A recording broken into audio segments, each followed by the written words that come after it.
Saat ini, Wang Lin menaiki naga petir kuno dengan niat membunuh yang sangat mengerikan. Tujuannya hanya satu, pergi ke planet Seribu Ilusi dan membantai habis seluruh anggota keluarga Huan. Sementara itu, di atas atmosfer planet Seribu Ilusi, berdiri seorang pria bernama Qian Kuizi. Ia adalah leluhur keluarga Qian dan telah berkultivasi selama 10.000 tahun. Penampilannya tampak seperti pria tampan berusia sekitar 40 tahun dengan jubah putih yang memancarkan aura celestial. Namun di balik ketenangannya, Qian Kuizi menyimpan niat licik. Ia membantu keluarga Huan bukan karena pertemanannya dengan Huan Wuqing, melainkan karena ia mengincar salah satu harta milik keluarga Huan. Saat cahaya perak membelah kegelapan, Wang Lin muncul di atas kompas bintang dengan tatapan sedingin es. Melihat kedatangan Wang Lin, Qian Kuizi segera melepaskan mantra kata-kata yang membawa hukum. Dalam sekejap, suaranya bergema seperti guntur mencoba menekan mental Wang Lin. Namun, Wang Lin yang didampingi oleh penjaga surgawi, tahap ilusionari Yin, tetap berdiri tegak. Melihat boneka milik Wang Lin, keserakahan Qian Kuizi memuncak. Ia berpikir untuk merebut boneka itu dan menyalahkan keluarga Huan jika ada masalah di kemudian hari. Ia dengan sombong berkata, "Serahkan bonekamu, maka orang tua ini tidak akan ikut campur." Di bawah ancaman itu, Wang Lin tetap tenang dan segera memerintahkan penjaga surgawi untuk membunuh orang sok keras itu. Dalam sekejap, penjaga surgawi langsung melesat dengan tubuh emas murni. Ia merobek ruang dengan pukulan fisik yang dahsyat. Qian Kuizi membalas dengan melepaskan puluhan ribu runi kilat yang membentuk jaring petir raksasa yang dengan cepat mengurung penjaga surgawi. Qian Kuizi tersenyum sinis karena yakin bahwa ia telah menang. Namun, semua itu berubah saat Wang Lin memanggil binatang guntur dari kereta perang pembunuh dewa. Binatang kuno itu mengaum dan dengan cepat melahap seluruh petir milik Qian Kuizi. Melihat pemandangan di depannya, wajah Qian Kuizi langsung pucat pasi. Seluruh tubuhnya gemetar hebat. Dalam ingatannya yang telah berkultivasi selama 10.000 tahun, hanya ada satu kekuatan yang memiliki binatang guntur. Tempat itu adalah kuil surgawi guntur. Binatang guntur adalah simbol mutlak dari utusan kuil yang paling ditakuti di seluruh sistem bintang All Heavens. Qian Kuizi menyadari bahwa ia baru saja mencoba merampok orang yang bisa memusnahkan seluruh anggota keluarganya dalam sekejap. Setelah menyadari hal ini, sikap Qian Kuizi langsung berubah. Dari sosok tua bangka yang sombong menjadi pria yang memohon ampun. Ia berteriak bahwa ini hanyalah kesalahpahaman dan segera menyatakan akan mundur dari urusan keluarga Huan. Untuk menenangkan amarah Wang Lin, ia bahkan menyerahkan sekantong giok surgawi sebagai uang damai. Setelah itu, Qian Kuizi langsung pergi dengan penuh amarah kepada keluarga Huan karena ia merasa telah dijebak. Sementara itu, Wang Lin terus maju untuk memasuki planet Seribu Ilusi dengan harta tambahan tanpa perlu membuang banyak tenaga. Meskipun ia sedikit bingung karena ini adalah kedua kalinya orang menyebut kuil surgawi guntur, Wang Lin tetap tenang dan terus melangkah maju. Di sampingnya, binatang guntur mendengus pelan dan memancarkan kilat yang menakutkan. Tanpa ragu, Wang Lin menembus atmosfer planet Seribu Ilusi dan melesat seperti meteor menuju wilayah selatan. Sementara itu, di kediaman keluarga Huan, suasana menjadi sangat mencekam. Huan Wuqing berdiri dan menatap langit dengan ekspresi suram. Di sampingnya, Liu Mei berdiri membisu dengan emosi yang sulit dibaca. Huan Wuqing merasa bingung. Ia mempertanyakan kebenaran asal-usul Wang Lin. Bagaimana mungkin seorang kultivator dari sistem bintang aliansi kultivasi bisa memiliki binatang guntur yang harusnya hanya dimiliki oleh kuil surgawi guntur? Yang tidak ia ketahui adalah fakta bahwa pencipta kereta perang pembunuh dewa milik Wang Lin memiliki hubungan khusus dengan kaisar alam surgawi guntur. Hal itulah yang memungkinkan Wang Lin memiliki jiwa binatang guntur. Tiba-tiba, petir menyambar di cakrawala. Wang Lin tiba dengan guntur yang menggelegar. Dengan suara sedingin es, ia berkata, "Serahkan Liu Mei." Akan tetapi, Huan Wuqing tidak gentar. Ia dengan sombong menantang Wang Lin untuk menghancurkan formasi perlindung keluarga Huan terlebih dahulu sebelum berani bicara lebih jauh. Tanpa banyak bacot, Wang Lin menepuk kepala binatang guntur. Binatang itu mengeluarkan raungan ganas yang membuat langit menjadi gelap. Kemudian, Wang Lin menggigit ujung jarinya dan meneteskan darah ke alis binatang guntur. Ia dengan dingin berteriak, "Buka segel, hancurkan formasi." Dalam sekejap, badai petir raksasa meledak dari tubuh binatang itu dan menghantam formasi keluarga Huan tanpa ampun. Seluruh dunia seolah dipenuhi oleh petir yang jatuh dari surga. Sementara itu, di dalam formasi, kepanikan mulai menyebar. Seluruh anggota keluarga Huan yang tadinya diam, kini mulai berteriak ketakutan. Mereka menyadari bahwa binatang guntur mewakili kuil surgawi guntur, kekuatan yang tidak seharusnya mereka lawan. Mereka menuntut agar Huan Wuqing tidak membawa bencana untuk keluarga Huan hanya demi melindungi satu orang luar seperti Liu Mei. Namun, Huan Wuqing tetap keras kepala. Ia berencana memancing Wang Lin untuk mengeluarkan energi pedang Ling Tianhou. Setelah itu, ia akan turun tangan untuk membunuhnya. Di sisi lain, Wang Lin tidak berhenti membombardir formasi pelindung yang melindungi kediaman keluarga Huan. Ia juga mengeluarkan penjaga surgawi yang segera menghantamkan tinju emas ke arah formasi. Kombinasi serangan petir dan pukulan fisik yang dahsyat membuat formasi keluarga Huan mulai retak. Cahaya formasi itu perlahan meredup dan riak-riak energi menutupi pandangan. Hal itu membuat bagian dalam dan luar seolah terpisah oleh lapisan air. Melihat leluhur mereka keras kepala, Huan Fengshen akhirnya angkat bicara untuk menentang keputusan Huan Wuqing. Ia mempertanyakan apakah resiko kehancuran keluarga sebanding dengan keinginan pribadi sang leluhur untuk bertarung. Ia bahkan mengancam akan mundur demi keselamatan para anggota keluarga jika formasi tersebut sampai pecah. Sementara itu, Wang Lin yang menyadari formasi tersebut mencapai batasnya memutuskan untuk memberikan serangan akhir. Ia menepuk tas penyimpanannya dan mengeluarkan pedang langit hujan yang diberikan oleh Zhou Yi. Energi pedang yang tajam menyatu dengan dunia dan menciptakan tekanan yang sanggup membekukan udara. Dengan tenang, Wang Lin mengangkat pedang surgawi itu tinggi-tinggi dan melepaskan teknik Heaven Chop. Sebuah gelombang energi raksasa melesat membawa niat membunuh untuk mengakhiri pertahanan terakhir keluarga Huan. Pedang kekayaan, harta pertama yang diperoleh Wang Lin di sekte Heng Yue, seolah menjadi saksi bisu bahwa garis takdirnya telah digariskan sejak lama. Ratusan tahun karma melintas membawa pedang itu pergi dan kembali ke tangannya beserta warisan teknik jiwa dari roh pedang surgawi hujan generasi sebelumnya. Ini bukanlah mantra celestial biasa, melainkan sebuah gaya pedang kuno yang mengandung niat membunuh yang sanggup merobek dunia.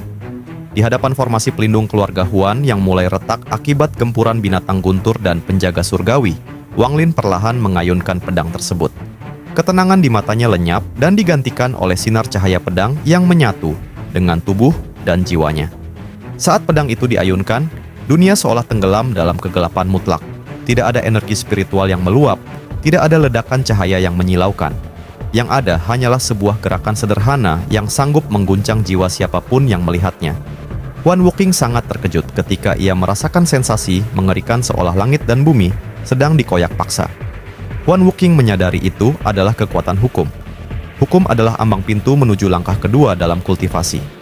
Sebuah pencapaian yang seharusnya mustahil dicapai oleh seorang kultivator tahap ascendant seperti Wang Lin. Di sisi lain, Huan Gengshen merasakan jantungnya berdegup kencang hingga hampir runtuh.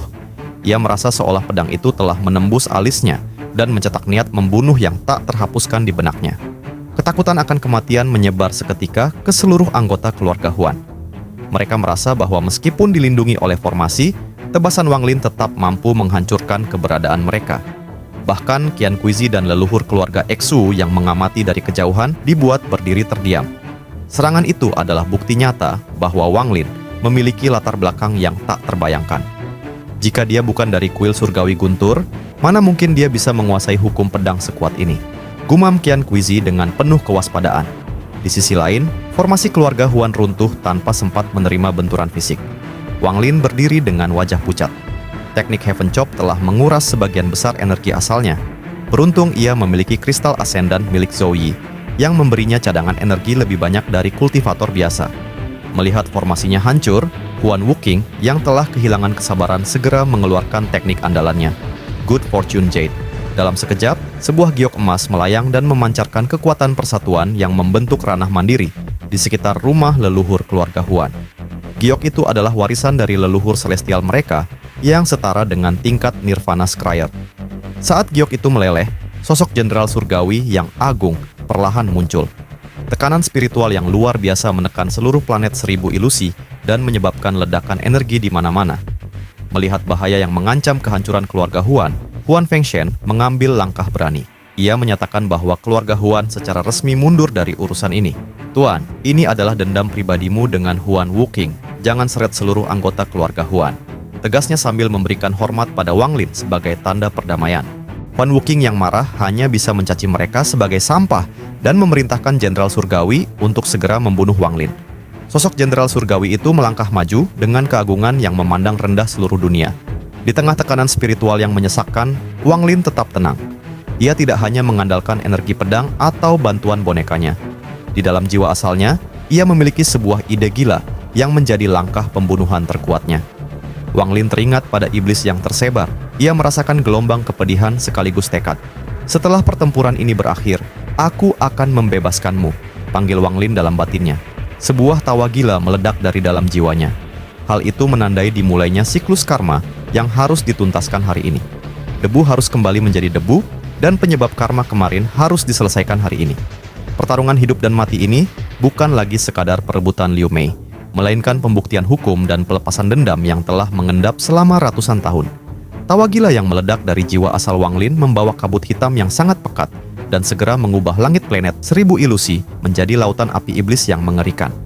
Dari dahi Wang Lin, asap hitam membumbung tinggi dan perlahan berubah menjadi sosok iblis bertanduk tunggal yang memancarkan aura jahat. Itu adalah iblis yang tersebar, entitas mengerikan yang telah coba disempurnakan oleh Wang Lin selama 100 tahun, namun hanya mampu ia kendalikan sebagian. Kemunculan iblis itu semakin meruntuhkan mental semua orang yang melihatnya. Wajah Huan Wuqing menjadi pucat pasi. Ia menyadari bahwa ini adalah teknik andalan Wang Lin yang sesungguhnya. Di kejauhan, Qian Kuizi gemetar hebat. Ia menjadi semakin yakin bahwa Wang Lin adalah tokoh penting dari kuil surgawi Guntur.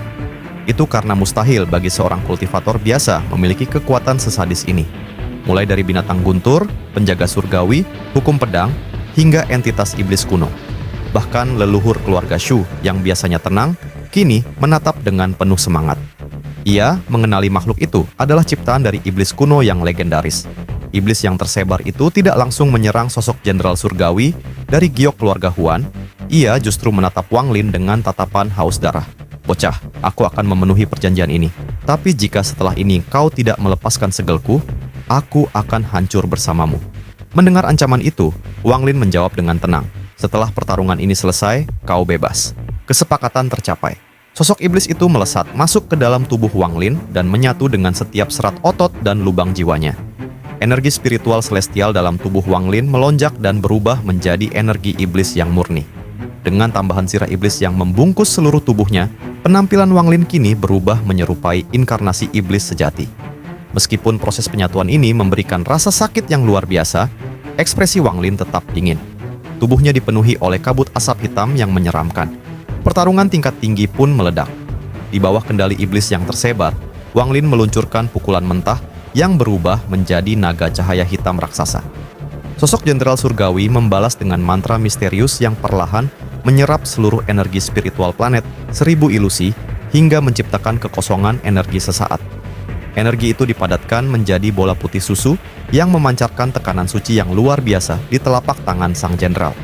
Namun, iblis yang tersebar yang mengendalikan tubuh Wang Lin hanya mencibir sinis. Hanya mantra transformasi surgawi rendah dari cabang klan iblis kuno, beraninya kau pamer di depanku. Dengan bahasa kuno yang bergetar, ia mengangkat tangan kanannya ke langit dan berteriak, ekstraksi jiwa planet. Seluruh planet 1000 ilusi seketika berguncang hebat. Jika musuhnya menggunakan seluruh energi spiritual permukaan planet, maka iblis yang tersebar menarik keluar jiwa inti dari planet itu sendiri. Api iblis berkobar dan membentuk cakar raksasa yang mencengkeram esensi dunia. Dalam keadaan ini, jiwa Wang Lin yang menonton dari dalam tubuhnya sendiri mendapatkan pencerahan mendalam tentang mantra kuno tersebut. Pertarungan ini bukan lagi sekadar duel antar kultivator, melainkan benturan antara esensi celestial dan kekuatan iblis kuno yang mempertaruhkan stabilitas seluruh planet. Karma yang telah lama tertanam kini mencapai puncaknya dalam ledakan energi yang sanggup menghancurkan segalanya. Pertarungan yang terjadi di planet 1000 ilusi mencapai titik yang belum pernah dibayangkan oleh para penghuninya. Iblis tersebar melepaskan mantra yang jauh melampaui logika kultivator biasa. Ini bukan sekadar menarik energi spiritual, tetapi membangkitkan kesadaran kuno dari planet itu sendiri yang telah tertidur selama jutaan tahun. Bagi Wang Lin, pengalaman ini adalah pencerahan yang tak ternilai. Ia teringat saat melihat Tanlang mengekstraksi jiwa gunung di tanah roh iblis. Namun, apa yang dilakukan iblis ini jutaan kali lebih mendalam. Planet 1000 ilusi seolah kehilangan vitalitasnya dalam sekejap. Rumput layu, sungai mengering, dan puncak gunung retak ketika auranya memadat menjadi kabut abu-abu di tangan Wang Lin. Serangan ini bukan lagi kekuatan biasa. Ini adalah hantaman dari seluruh bobot planet yang menyatu dengan tubuhnya. Di sisi lain, Jenderal Surgawi dari giok keluarga, Huan membalas dengan seluruh energi spiritual planet yang telah diubah menjadi energi celestial. Benturan dua kekuatan kultivator langkah kedua ini menciptakan ledakan yang menghancurkan hampir 40% urat roh planet 1000 ilusi. Gelombang kejutnya begitu dahsyat hingga memaksa seluruh anggota keluarga Huan mundur dan mengerahkan seluruh kekuatan hanya agar tubuh mereka tidak hancur berantakan. Setelah benturan dua kekuatan itu, sosok Jenderal Surgawi lenyap menjadi asap. Giok milik Huan Wuking juga hancur menjadi debu. Namun, kehancuran giok itu memicu mantra pertahanan terakhir, berupa layar cahaya putih yang menyelimuti area 5 km. Bagi Huan Wuking, layar ini adalah tanda keputusasaan. Mantra yang hanya berfungsi untuk memberikan waktu singkat bagi keluarga Huan untuk melarikan diri atau memberikan kata-kata terakhir. Sementara bagi Wang Lin, pertempuran ini telah membuka pintu yang selama ini tertutup rapat. Ia merasakan langsung bagaimana energi celestial bergerak dan bagaimana hukum langkah kedua bekerja. Ia menyadari bahwa penjaga surgawinya sekalipun tidak akan mampu menahan satu serangan dari mantra setingkat ini. Kesadaran ini memicu ambisi yang membara dalam dirinya untuk segera mencapai tingkat kultivasi tersebut. Sementara itu, layar cahaya mulai retak akibat tinju energi iblis Wang Lin. Keretakan internal keluarga, Huan mencapai puncaknya. Huan Fengshen memohon kepada leluhurnya untuk menyerahkan Liu Mei karena ia tahu mereka tidak akan bisa menang. Namun, Huan Wuking yang sudah terpojok justru menunjukkan sisi gelapnya yang paling dalam. Ia tidak mengambil Liu Mei sebagai murid karena kasih sayang, akan tetapi karena Liu Mei memiliki domain 10.000 ilusi iblis surgawi. Huan Wuking telah merencanakan segalanya. Ia berencana meningkatkan kultivasi Liu Mei secara paksa agar domainnya matang. Setelah itu, dia akan melahapnya untuk menyempurnakan domain iblis surgawi tanpa identitas miliknya sendiri. Namun karena ancaman Wang Lin, Huan Wuking memutuskan untuk mempercepat rencananya. Ia menatap Liu Mei dengan tatapan haus darah dan berniat melahap muridnya sendiri demi mendapatkan kekuatan untuk melawan Wang Lin. Dengan kecerdasan Liu Mei, ia sebenarnya sudah lama menyadari motif busuk gurunya sejak pertemuannya di sistem bintang aliansi kultivasi. Ia tahu tak ada kebaikan gratis dari orang asing yang kuat. Namun, Liu Mei yang terjebak di antara niat membunuh Wang Lin di luar dan rencana jahat gurunya di dalam tak punya pilihan selain menyerah pada takdir. Sebuah pengkhianatan terakhir sedang dipersiapkan di dalam perlindungan yang hampir runtuh. Sementara di luar, Wang Lin bersiap melepaskan tebasan terakhir untuk menuntaskan dendam karmanya. Huan Wuking menatap layar cahaya pelindung yang mulai hancur dengan panik. Ia tahu bahwa domain 10.000 ilusi iblis surgawi milik Liu Mei adalah kunci keselamatannya. Namun karena domain itu belum sempurna, ia membutuhkan kerelaan Liu Mei agar proses pelahapan tidak menyebabkan kehancuran bagi keduanya. Di tengah gempuran tinju iblis tersebar yang menggelegar, Liu Mei mengajukan dua syarat terakhir. Syarat pertama adalah permintaan penuh kebencian untuk membunuh Wang Lin. Kebencian ini telah mengakar sejak pertemuan mereka ratusan tahun lalu di Sekte Heng Yue. Hal itu diakibatkan oleh kecemburuannya terhadap kelembutan Wang Lin kepada Li Muan. Kebencian itu memuncak saat ia menyadari dirinya hamil setelah mantap-mantap di makam Suzaku. Namun di balik kekejaman domainnya, Liu Mei tak lagi mampu membedakan mana kejadian asli dan mana kejadian ilusi, terutama setiap kali ia menatap anaknya. Syarat kedua jauh lebih mengherankan. Jika Huan Wuking tidak bisa membunuh Wang Lin, Liu Mei memintanya untuk memberikan tas penyimpanannya kepada Wang Lin. Huan Wuking segera menyetujuinya tepat setelah layar cahaya pelindung terakhir keluarga Huan hancur total. Begitu pertahanan runtuh, energi iblis menyapu dunia. Wang Lin melihat pemandangan tragis, di mana Liu Mei duduk bersila sementara Huan Wuking meletakkan tangan di dahinya dan menyerap seluruh esensi domain muridnya sendiri. Dalam sekejap, aura Liu Mei lenyap sepenuhnya. Huan Wuking kini berubah menjadi sosok ilusi menyerupai asap abu-abu. Ia mengeluarkan mantra iblis surgawi tanpa identitas. Tubuhnya layu hingga menjadi kerangka dan menyisakan jiwa asalnya yang menyatu dengan niat jahat dari segala makhluk untuk menciptakan ribuan ilusi yang mengerikan. Namun, teknik Huan Wuking justru menjadi santapan lezat bagi iblis yang tersebar. Dengan tawa mengejek, iblis itu keluar dari tubuh Wang Lin dan melahap semua ilusi serta jiwa asal Huan Wuking tanpa sisa. Nutrisi yang bagus, bocah Wang Lin, janjiku sudah lunas. Seru iblis itu sebelum melangkah ke dalam kehampaan dan menghilang begitu saja. Setelah iblis yang tersebar itu pergi, Wang Lin akhirnya dapat mengendalikan tubuhnya lagi di tengah keheningan keluarga Huan yang terpaku ketakutan. Kemudian, Wang Lin melangkah mendekati tubuh Liu Mei yang sudah tidak memiliki vitalitas. Melahap domain berarti melahap jiwa asal bagi seorang kultivator tahap ascendant. Dengan demikian, Liu Mei telah resmi meninggoy.